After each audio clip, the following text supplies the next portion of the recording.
Thanks for joining us here on 24 Plus this afternoon. I'm Lauren Turman, here to give you an update in the federal trial for Memphis gynecologist Dr. Sanjeev Kumar that has been going on for nearly a month at this point. First and most importantly, we do not have a verdict right now, and the jury is still deliberating. About an hour ago, we were told by our team that we have inside of the courtroom that jurors asked that if they do not have a verdict by 5:45 today at the latest, they have to come in for the rest of the week because of the holiday. The court then decided that they do not have to actually come back until Monday, so we might not have a verdict until next week. But because there is so much information and an abundance of different charges and witnesses, statements and evidence to keep track of in this case, since everything happened at the beginning of this year, we are here to give you an update as to what has happened in this trial since the beginning of the month.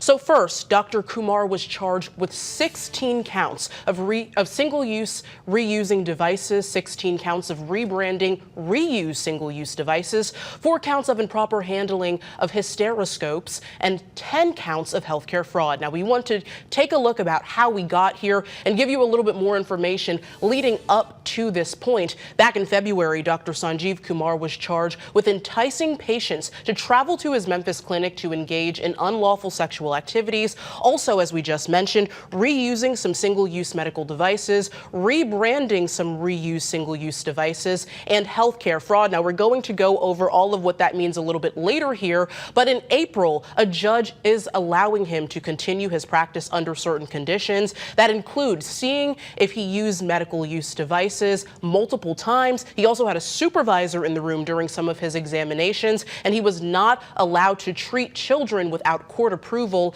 In October, the sexual charges against him were dismissed, including some things about taking people across state lines and committing sexual acts. Those were dismissed, but the other charges remained, leading up to his federal trial that started on December 1st. Now, during the first week of this trial, federal prosecutors called 7 witnesses to the stand, all of which gave some very important testimony about things like billing, what happened inside of that Poplar Avenue clinic, and what Dr. Kumar had instructed them to do, according to what they said there. A former assistant says she saw medical devices being soaked in some cleaning solution and being reused, and that they were told that this was a common practice to be done at that clinic. Another assistant telling the court that billing records from the clinic did not match the number of examinations that she remembered performing. Billing is a very large part of this case, including some TennCare fraud and some other issues that happened in terms of patient billing and some fraud. We're going to discuss that later as well, but she claimed that multiple violations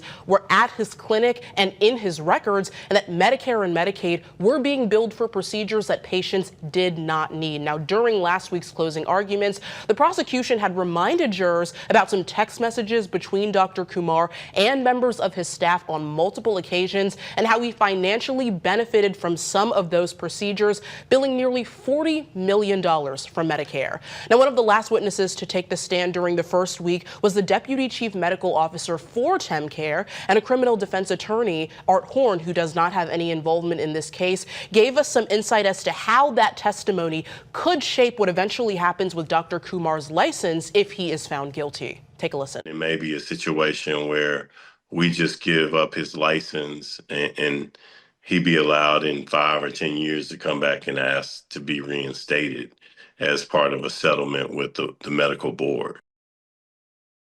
So, of course, some interesting information there to see if his license is eventually reinstated or what exactly happens there with the pulling of that. Now, the defense also pointed to the fact that Dr. Kumar is a specialist and says that this is why he has done so many operations on patients. They also said that he has been charged for things done by other staff members in his clinic, not him. Now, that also reflects a lot of what I'm going to tell you next about some of Dr. Kumar's testimony when he was up there. Of course, in cases of this size and with this many allegations against him, we've seen historically that there have been some differences between what medical staff is actually saying versus what the doctor who is instructing them to do these things is saying. And that reflects a lot of what he said on the stand. He said he regularly consulted with doctors about patients being diagnosed after referrals and never never received complaints about the number of biopsies he performed. He also disputed some former assistants' claims that patient records were hard to access, and he instead said that all of the staff were trained to find and review all of their records on a daily basis, and that he never received any complaints about that. He also asserted that the device instructions had allowed for them to reuse those devices after some proper disinfection and sterilization, and emphasized that all of the staff were trained on some cleaning protocols by some of the outside parties. Now, we also heard from another former assistant of Dr. Kumar's. Her name was Dr. Huda Aladdin Hussein. She shared her experience while working at the clinic and also says that while she was working there, things were overwhelming, saying the clinic would see anywhere from 20 to 70 patients in a single day. And Aladdin also said that Dr. Kumar would push for more procedures that might have been allowed for, and that payments would work and be frozen eventually when it didn't meet Dr. Kumar's standards. So again, going back to some of the earlier points and some of the larger accounts that have been taken against him about billing fraud, about reuse of some devices that should not have necessarily been used there, her testimony really shaped a lot of that and what was going on with the activity in that clinic day to day. Now, later she clarified that that was not Dr. Kumar's sole reason for holding out some of those payments. Now, walking you back to a little bit more of what has happened this week, the jury started deliberating around 9:30 yesterday morning. Again, the trial has been going on since December 1st, so they've had several weeks leading up to this point. Now, after hearing closing arguments from the prosecution and Kumar's defense team, of course, there were some statements that were made towards the end of this all that are important to talk about at this point. One of the larger points that initially came from one of the assistants who testified mentioned a 2024 FBI raid that happened at his Poplar Avenue clinic and some of the conditions that the staff had to go through in terms of talking about medical devices, cleaning procedures, all of the things that had otherwise been stated in this case. They talked about the government having multiple opportunities to contact Kumar following that raid, but saying they did not. Now, that comes from a lot of the statement from his defense team. They were also talking about some of a lack of evidence that has been presented, specifically relating to reusing and maintaining some of these devices that he is accused of misusing in this case.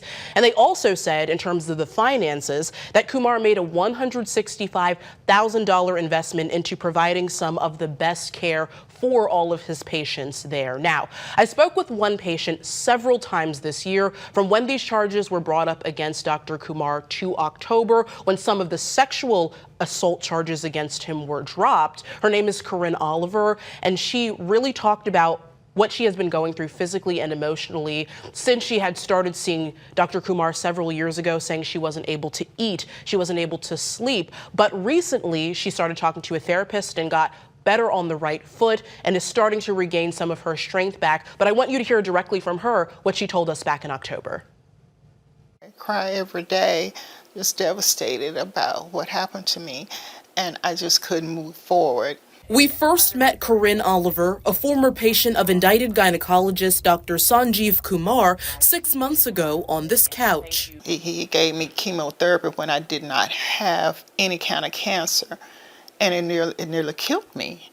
After we spoke with her in March, she says the FBI reached out. The FBI representative that I was assigned to is from New York, and she sent me to a crime victim center here in Memphis.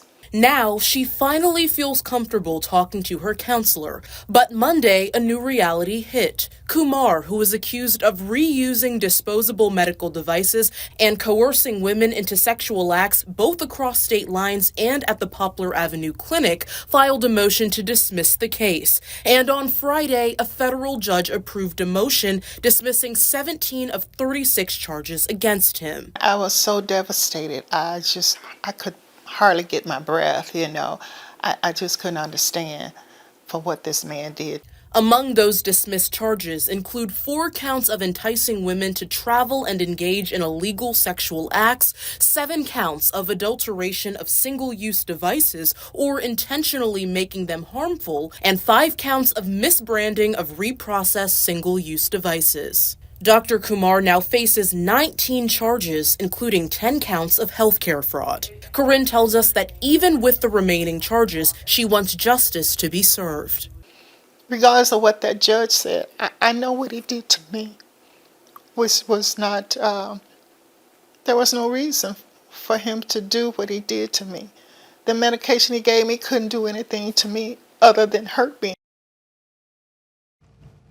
And again, you just heard from a former patient of Dr. Kumar's, Corinne Oliver, talking more about what she had experienced under his care. Now, if you're just joining us here on 24+, we're going to reset and take another look at the charges against Dr. Sanjeev Kumar. Again, in his federal trial, the jury has not reached a verdict yet. They are still deliberating, but we could receive a verdict today or anytime into next week as well, because they have asked for an extension with the holiday upcoming. Now, taking another look at what he is charged with, it includes 16 counts of reusing single-use devices, 16 counts of rebranding single-use devices that are reused, 4 counts of improper handling of hysteroscopes, and 10 counts of healthcare fraud. Now, according to LinkedIn, Kumar opened his clinic about 7 years ago, but before that, he worked as a gynecologic oncologist at Baptist Memorial Healthcare. Now, it is important to note that in all of this, according to his indictment, everything that he was accused of doing took place at his own clinic on Poplar Avenue in East Memphis.